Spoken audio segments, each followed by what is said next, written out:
When I first presented symptoms, it was the most painful day of my life. I was Sunday morning, I was 8 years old. I was going to watch Go Speed Racer Go, and I had to walk 30 steps, and in those 30 steps my entire life changed. On a scale of 1 to 10, the pain was a 50. It was come and go, depending on how swollen my spinal cord was. It would be thunderbolts of pain from my neck straight down to my toes. It would be like lightning hot. Lightning hot, thunderbolts literally going down and up, and then my muscles becoming so tight that my entire body from about my mid-waist all the way down to my toes would become fire engine red. I mean, it would be knotted, and then I would sweat excessively, then develop high fever. And mobility at the time? Mobility, I was walking around, but in that pain, after the pain, then I would feel nothing but pain, and then I couldn't move anything. What was going on in the spinal cord itself was just swelling up like a balloon and just creating a cavalcade of other problems as well. And I would be put on massive doses of prednisone, Decadron, and generally that would relieve the symptoms enough, but sometimes not, so they would have to do a spinal tap. I would say between the time I was 8 and 18, I probably had maybe 200-300 spinal taps. No, that's an exaggeration. Let's say 10 a year for 10 years, so maybe 100. Mm-hmm. Maybe even that's an exaggeration. Let's go with 50. One is more than enough. 3 spinal cord surgeries, laminectomies, which is shaving the inside of the vertebra out a little bit, giving more room for the cord to swell, scoliosis surgery. But as you know, prednisone, Decadron, mass symptoms. So at one point I had a massive infection. I knew it, but I wanted to go to school and be a normal kid. So I would wake up before all my siblings, and I would fill my tub with ice. Thank God for those ice makers. And then I would lay in ice for half an hour, because my mother would always feel my head before I went to school. But I eventually ended up in septic shock. I was close to death as humanly possible when I was taken out of the house. I had a weak and thready pulse, no discernible blood pressure. I was more dead than alive. How old were you at this point? I was 17 at that time. And that was in January. The blizzard of 1978. Look that one up. I got sick during the blizzard of 78, which was like 3 feet of snow. Taken to the hospital by the fire department because they were the only truck that could actually get to me. And the next thing I remember is the summer. It wasn't all bad. It was brutal honesty. You most likely will not live. I never expected to be 21. The physical environment was hideous. Wards of 16 were the norm. That's how I grew up for many, many years. One of 16 kids. The only way you got a private room was if you were going to die. We quickly deemed that room the death room. Who wants to go to the death room? I mean, it was hard, but there was a camaraderie in some ways among the few of us that thought we most likely could survive. I can honestly say, given a chance, as a child, I would have chosen death because I was in that much pain. And I never... did I ever articulate that? No, I don't think I ever did. But boy, did I silently wish I wanted to die. And it gives me great comfort to know that doesn't happen. Mm-hmm. Or should not happen, probably is a more accurate way of putting it.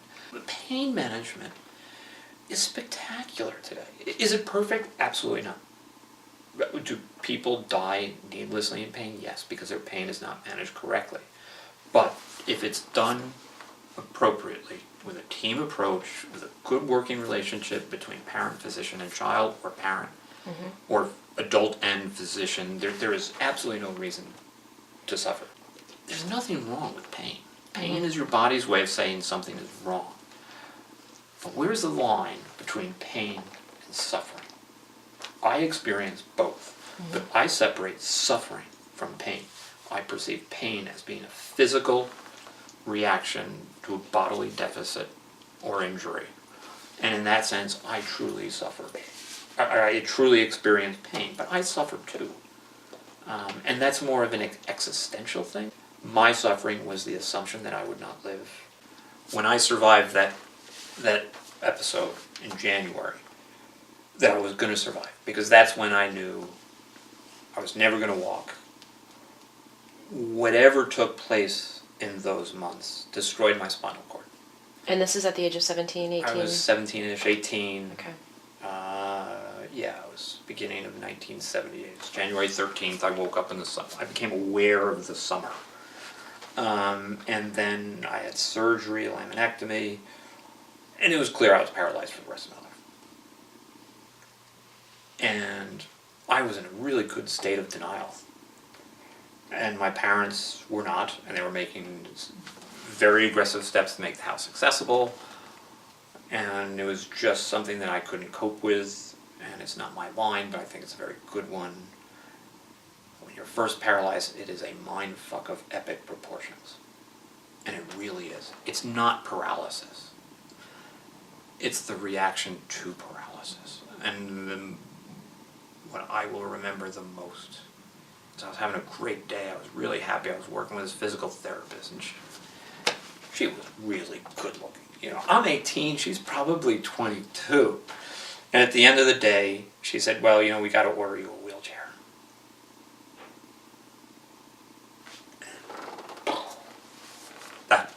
Wow.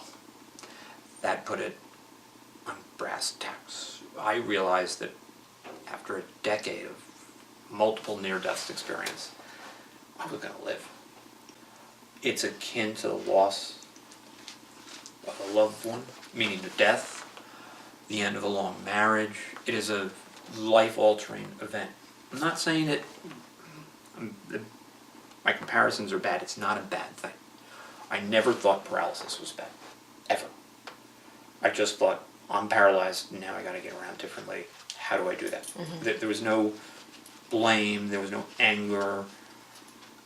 It stems from the bizarre reaction of the healthcare system to the fact, and it's especially jarring, the younger the person is with a disability, stable, medically stable, no longer ill, but clearly going to be paralyzed, that the medical system in the United States fails miserably.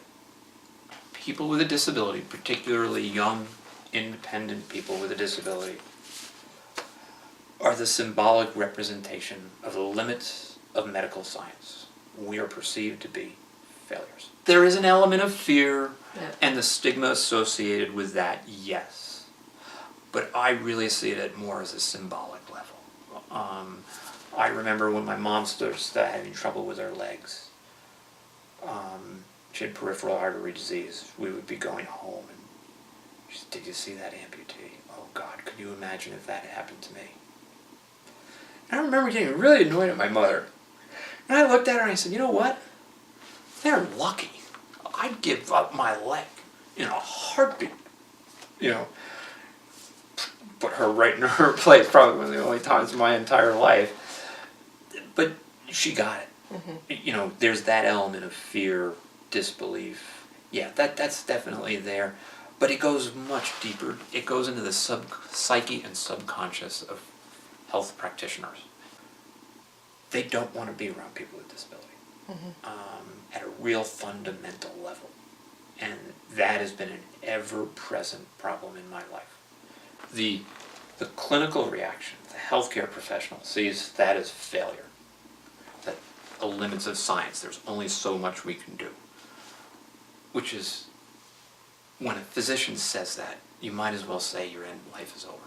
It is the most counterproductive, destructive thing that a person could hear. When I knew I was going to be paralyzed, it was tough, but I could order that wheelchair. That's how you're going to go to college. That's how you're going to meet a girl. That's how you're going to get married. That's how you're going to get a job. I remember being very upset about being paralyzed. And my dad said, you can feel sorry for yourself on Saturday and Sunday.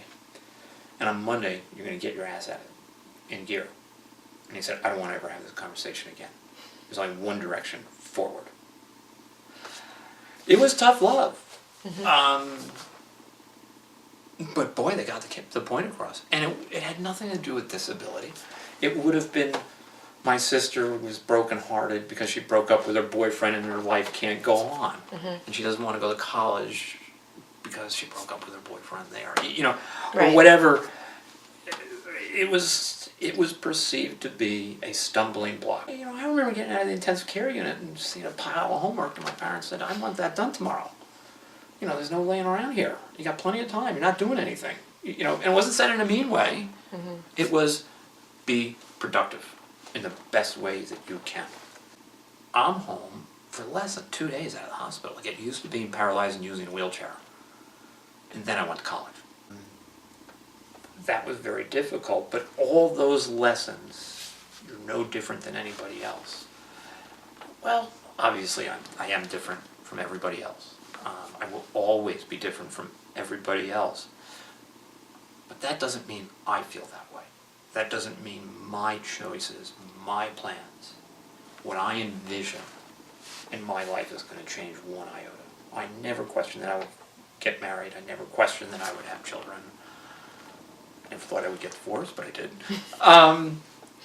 You know, it's life is a little simpler back then at that time. But I was particularly well formed, and this is where parents are just overwhelmingly important because the adjustment is so hard.